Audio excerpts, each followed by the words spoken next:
Richard, maybe? I'm totally, yep. You know All why? right. I think we're like psychically connected. I and we're think just that's on what the that same is. We're page. just tapped into the same frequency Yeah, here. on the same wavelength. Richard, All right. what did you want to talk about? Hi there. I'd like to talk about a couple little things here. I've been listening to the show, and I'm just kind of curious. Okay, why? So the atheist position isn't to actually. Basically, the atheist position is not making a claim that there isn't a God. Correct? I don't think it can. There are certainly people who use it in that way, and that is one way to use it. It's just that's not what we mean when we say the word. Yeah. Oh, go ahead. Why can't the atheist position be that though? Why can't it be that it's making the claim that there isn't a God? Sure, because we're not the arbiters of. Oh, go ahead. Say again. Well, okay. Have you seen that Carl Sagan video? He makes a good example, like with an apple, dropping an apple down on a table with these little cut out pieces of circles and squares and triangles, like a flatlander world, just flat. And we as human beings, we're living in this third dimension. So we're supposedly supposed to understand that there's more dimensions, and there's how many dimensions? Who knows how many? Yes, the ant and the piece of paper and all of that. Yeah, so Carl Sagan, he's got this apple in his hand. He starts dropping it lower to the table so that the flatlanders there can see what it would be like to see an actual apple or whatever. I remember this. Yeah. Okay. Come down into the world.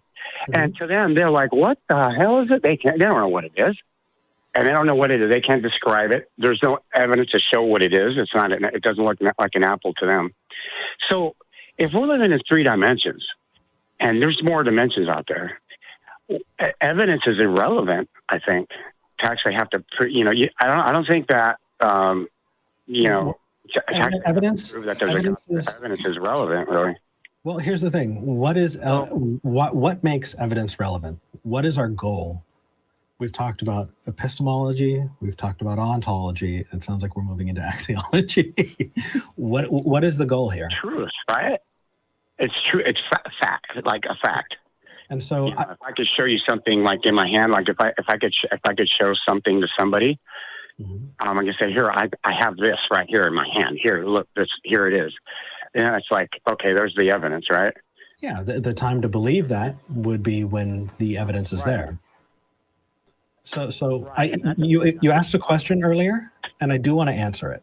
Yeah. You said how come it can't be that hard atheist kind of, that no gods exist. And again, you're talking to two people who are just people. No, what I was at. We are not the ACA, although I think the ACA would back us on this, and we're not the Pope of atheism or anything like that. No, he's a patron. Right. Yeah. That said, well, I'll tell you. Because I've talked to so many people with such disparate definitions of God that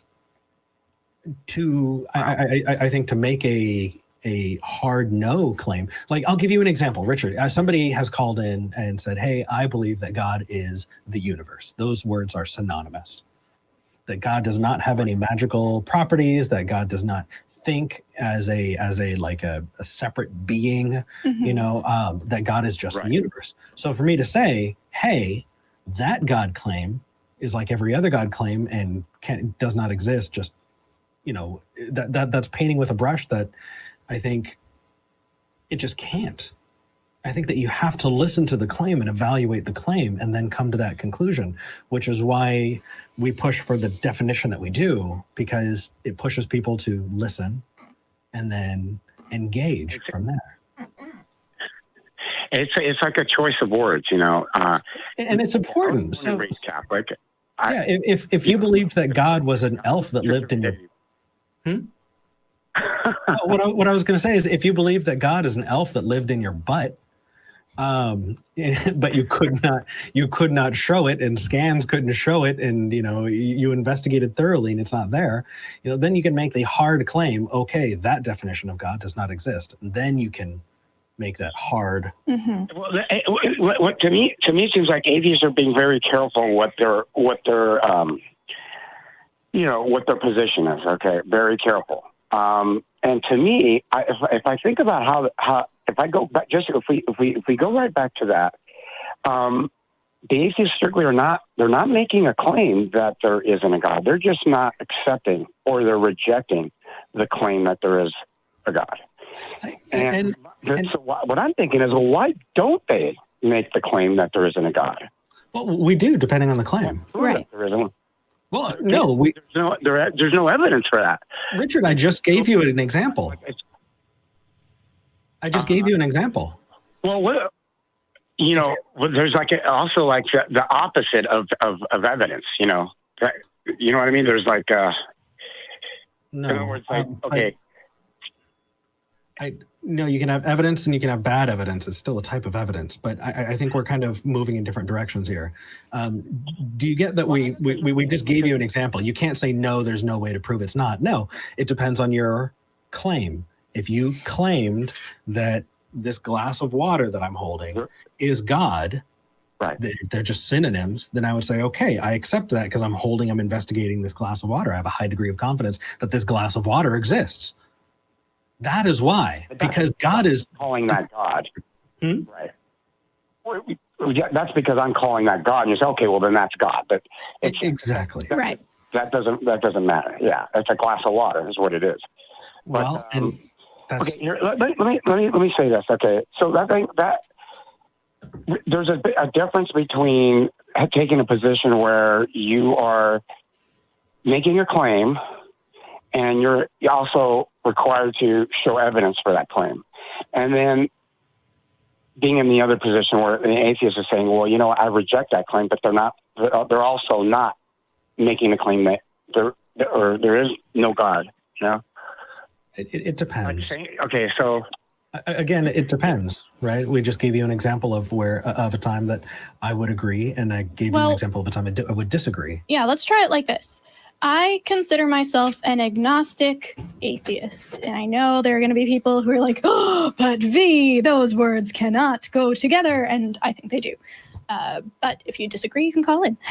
So for me, I am agnostic about the idea of any potential God existing. There could be some deistic universe type thing that we don't have evidence for, we can never prove or disprove. It might or might not exist.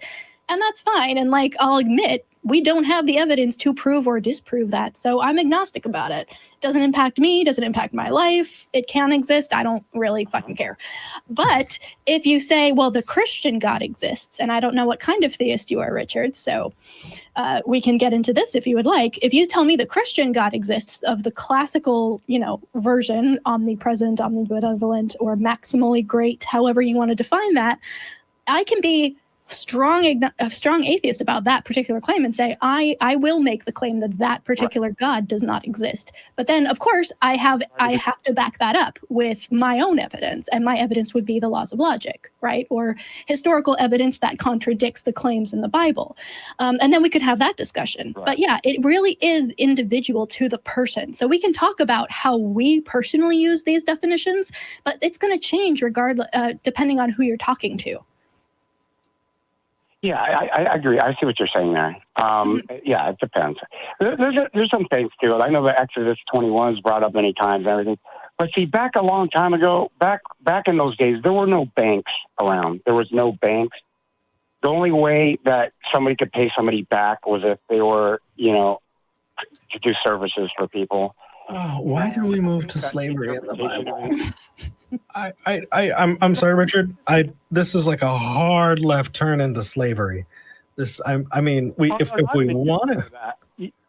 I'm sorry. I don't want to get into that. Then why did you get into it? Wait, we what? can. Where did that come from? Yeah, indentured servitude. He was starting to move into I think indentured some servitude. of those Matt Dillahunty videos I've seen, when he's on there and he's talking about this, he's so like, I mean, when he goes off on there, he's just like, oh, would you be my slave for all this? But I think that is like, there's banks nowadays, so it's really hard for us to understand what like back then. It was a different thing. It was a totally different thing. Richard? The two options, you guys, in case you're listening, are banks or slavery. I'm sorry. Okay. That was just funny to me. That's okay. So Richard. But Richard, let me hold on. Richard, you've honestly given me a really, really good place to talk about something that has been coming up in the comments for videos the last few weeks. And people say, why do they get so upset when they talk about other shows? Here's the thing. We're not those other hosts. I feel uncomfortable making a statement on behalf of someone else. And on top of that,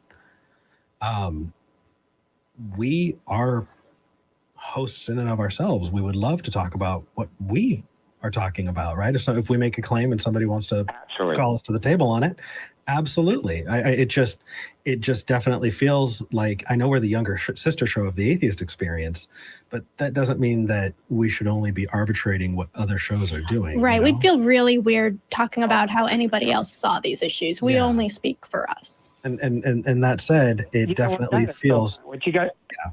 Like old episodes of the Atheist Experience. I remember lots of other hosts would, they get a call to AXP and it'd be like, hey, Matt said this thing. And then the other hosts who, Matt's not on that week, and they'd be like, okay, call when Matt's there. I want you to have the conversation. I mean, you guys have a different approach on the same subjects.